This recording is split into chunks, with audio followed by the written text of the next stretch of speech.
Hi everyone, good evening. So my name is Stephan, for those of you who don't know me.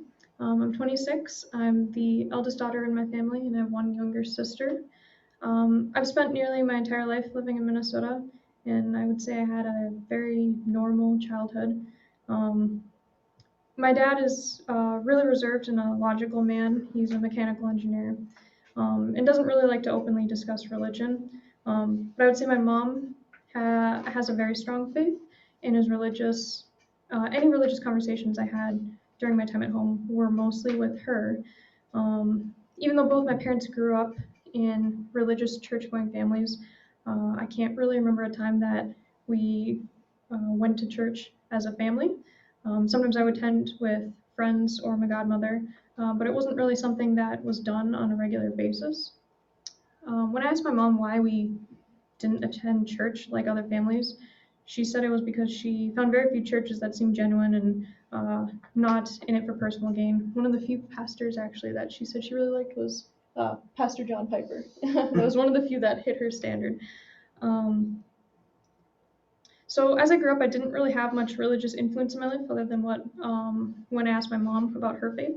She would tell me about God and about her relationship with him, but she would always remind me that everything she said was her thoughts, views, and beliefs, and that other than having me baptized, she wasn't going to force me to believe what she believed. She wanted me to come up with my own thoughts and to seek out and develop my own relationship with God if that's what I wanted.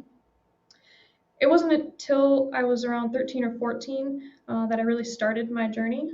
I got invited to attend a local church youth group that some of my friends were in, and I began attending every week along with their worship service. During this time in my youth group, even though I didn't really have a background that the other kids had since they went through like confirmation programs, I was able to learn a lot and start to develop my foundation of information on who God was.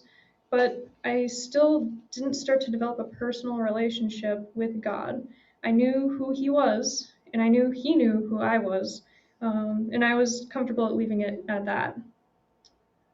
After high school, I went to Bethel University, which, if you aren't familiar, is a Christian college in St. Paul. I was there for 3 years, and during my time there, I was able to begin to understand how to start including God into more of my everyday life. Teachers prayed before their exams. They talked about how their beliefs and how they related to their classes. And all of this made it so much easier for me to bring God into my life bit by bit.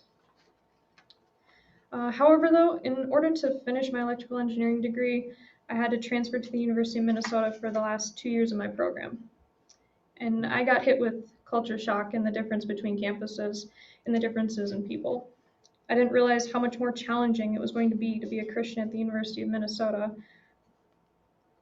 I distinctly remember missing the prayers teachers would say before exams, and I didn't have the same support system coming from a school with only 5,000 students and now attending one with over 50,000. I started to really struggle, both in my classes and also in my faith. I felt that those 3 years I spent at Bethel learning to bring God into my life were being lost, and that there wasn't anything I could do about that. That it was the real world, and that's just the way it was going to be. Probably halfway through my time at the University of Minnesota, I remember walking back to my apartment from class, and I was stopped by someone asking if I was interested in doing a Bible study with them on campus through UBF. At the time, I'm pretty sure I was pretty panicked, mostly thinking that I don't want to be rude, and saying no would be rude. So I signed my name and my email address. During the next 24 hours, I can honestly tell you, I found myself regretting my decision. I had thoughts such as, I hope they don't end up emailing me. How am I going to find time to do Bible study, homework, classes, and my part-time job? And I'm going to feel so pressured like I just bought a timeshare. The next day, I was thinking all these things while walking home from a different part of campus when I ran into another person from UBF asking if I was interested in doing Bible study with them. I was thinking, what are these odds? This is crazy. 2 years on campus, and the only time I run into people offering Bible study groups happens to be 2 days in a row. Weird. And then it hit me. I told them that I already accepted to do Bible study with another person the day before and continued to make my way home. And while I was walking home, I remember saying, All right, God, I see what you're doing here. Within a few weeks, I was meeting with a member from UBF weekly, and I've been growing my faith ever since. And 5 years later, I haven't looked back. But actually, I would like to look back just a bit because hindsight is 2020. Being able to better see God's work in my life now, I've been able to see all the times where God was truly helping to guide me.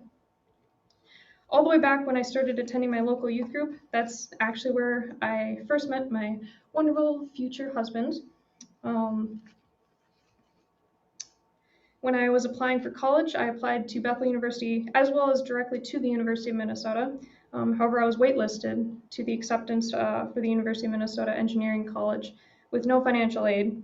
But Bethel I was fully accepted, and I received multiple scholarships to attend and do their dual degree program, which allowed me to do 3 years at Bethel to grow my faith before my years at the University of Minnesota.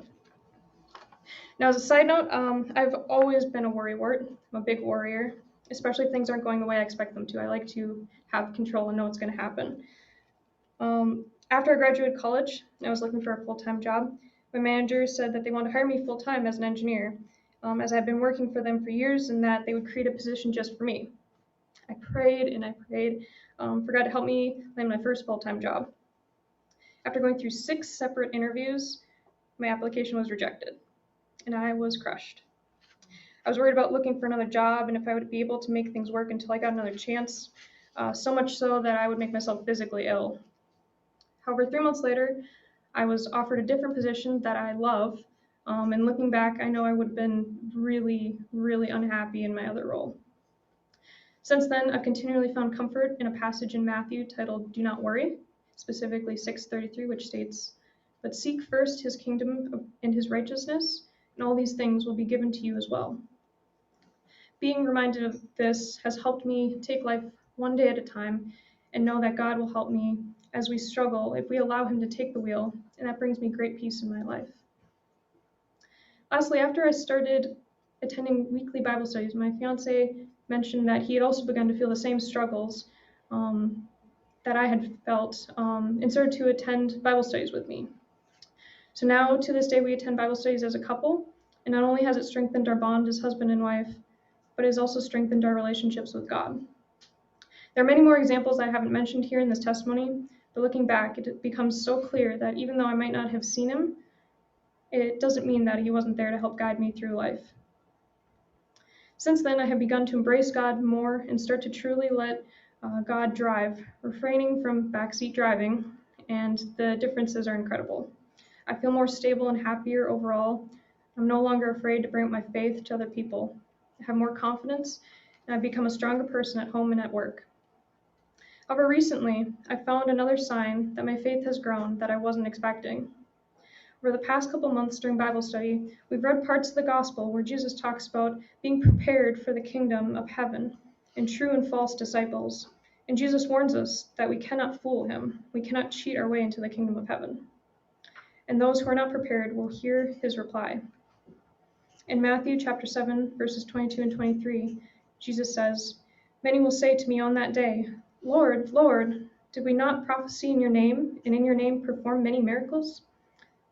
Then I will tell them plainly, 'I never knew you. Get away from me, you evildoers.'" In Luke 13:27, Jesus says, "But then he will reply, 'I don't know you, or where you come from. Away from me, all you evildoers.'" And in Matthew chapter 25, verse 12, his response is, "Truly I tell you, I don't know you." Hearing such a response, even hypothetically from Jesus, is terrifying and heartbreaking to me. And at first I thought I was feeling this way because maybe I was blind and I didn't have a relationship with God, that I actually hadn't made any progress since my days in youth group, where I was content with having God as an acquaintance rather than my Savior. But I've realized that I feel that way because I have a relationship with God. I have faith in God, and the thought of losing that brings me great pain. The pain and fear felt from the thought of losing him means my faith is real. It's tangible. That my faith has grown much more than just acknowledgement, and this fills me with such determination. After listening to this morning's message, I'm reminded that Hearing those words from Jesus is something that we all would have faced, that without his sacrifice and forgiveness, we would not know God, that we would never get the chance to be with him, and that we would almost certainly feel that unbearable pain. It's so humbling to be given this gift, one we don't deserve, to be welcomed home into the arms of our Father in exchange for our love and faith in Jesus Christ. So I'm going to continue my journey and keep building my faith and continue to grow my love for God so that when that day comes, we can embrace each other with open arms as old friends. Thank you.